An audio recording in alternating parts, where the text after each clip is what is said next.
అసలు YouTube channel ఎలా create చేయాలి, ఎలా అప్లోడ్ చేయాలి అవేమీ నాకు తెలియదు. అన్నీ యూట్యూబ్లో చూసి అయితే నేర్చేసుకున్నాను. ఇంకా ఆ రోజు అయితే తోటకూర కర్రీ వీడియో అయితే అప్లోడ్ చేశాను. సబ్స్క్రైబర్స్ అయితే ఎవ్వరూ లేరు, జస్ట్ మా వారు, మా మమ్మీ, మా తమ్ముడు, మా డాడీ, అంతే 4 మెంబర్సే ఉన్నారు. ఇంకా వీడియోస్ విషయానికి వస్తే నేనైతే రెగ్యులర్గా అప్లోడ్ చేసేదాన్నే కాదు, అమాస పుణ్యానికి ఒక వీడియో అయితే పెడుతూ ఉండేదాన్ని. ఇంకా అలా చాలా కష్టంగా వాయిస్ ఓవర్ ఇస్తూ అయితే అప్లోడ్ చేస్తూ ఉండేదాన్ని. ఒక రోజు అయితే నాకు ఒక ఛానల్ నుంచి ఒక వీడియో రికమెండ్ అయింది. ఆ ఛానల్ నేను చెప్పాను, కానీ నేనైతే ఆ ఛానల్లోకి వెళ్ళి మొత్తం వీడియోస్ అయితే చెక్ చేశాను ఒకసారి. వాళ్ళ ఛానల్లో అయితే వాళ్ళ ఓన్ వాయిస్ తో అయితే ఒక్క వీడియో కూడా లేదండి. యాడ్ దిస్ సౌండ్ ద్వారా అయితే ఎక్కడెక్కడియో డైలాగ్స్ తో అయితే పెడుతున్నారు వీడియోస్ వాళ్ళు.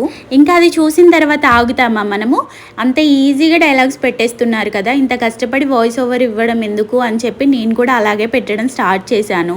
ఒక 1 year వరకు అయితే అలా పెడుతూ ఉండేదాన్నండి. సబ్స్క్రైబర్స్ అయితే పెరుగుతూనే ఉన్నారు, ఎందుకంటే నేను నా ఓన్ వాయిస్ కాకుండా వైరల్ అయిన సౌండ్స్ యూజ్ చేస్తున్నాను కాబట్టి సబ్స్క్రైబర్స్ అయితే బాగానే వచ్చేవాళ్ళు. ఇంకా అప్పుడైతే నాకు ప్రెగ్నెన్సీ కన్ఫర్మ్ అయిందండి. బెడ్ రెస్ట్ తీసుకోవాలని అన్నారు. ఇంతకు ముందు అమాస పుణ్యానికి పెట్టే వీడియోస్ ఇప్పుడు రెగ్యులర్ గా పెడదాం, అప్రెంటిస్ కూడా ఆపేశాను కదా అని చెప్పి, ఇంటి దగ్గరే ఉంటున్నాను కదా అని చెప్పి రెగ్యులర్ గా పెట్టడం స్టార్ట్ చేశాను. ఇంకా అవే డైలాగ్స్ యూజ్ చేస్తూ డైలీ రెగ్యులర్ గా పోస్ట్ చేస్తూ ఉండేదాన్నండి నేనైతే వీడియోస్. ఇంకా 6th month లో అయితే నాకు జెస్టేషనల్ డయాబెటీస్ రావడం వల్ల స్ట్రెస్ తీసుకోవద్దన్నారు డాక్టర్. ఇంకా వీడియోస్ అయితే స్టాప్ చేశాను. అప్పటికే వీడియోస్ అయితే అప్లోడ్ చేయట్లేను, కానీ అయినా సబ్స్క్రైబర్స్ కూడా వస్తున్నారు, ఎందుకంటే అవి అయితే వైరల్ అవుతున్నాయి నా వీడియోస్. సరేలే ఆఫ్టర్ డెలివరీ అప్లోడ్ చేద్దాం వీడియోస్, ఇప్పుడైతే స్టాప్ చేద్దాం అని చెప్పి అయితే నేను ఆపేశాను. ఇంకప్పటికే ఇంకా నాకు ఈ విషయం డెలివరీ తర్వాత తెలిసిందండి. డైలాగ్స్ కానీ మ్యూజిక్ కానీ యూజ్ చేస్తే రీయూజ్డ్ కంటెంట్ అని వస్తుందంట, మానిటైజేషన్ ఆగిపోతుందంట.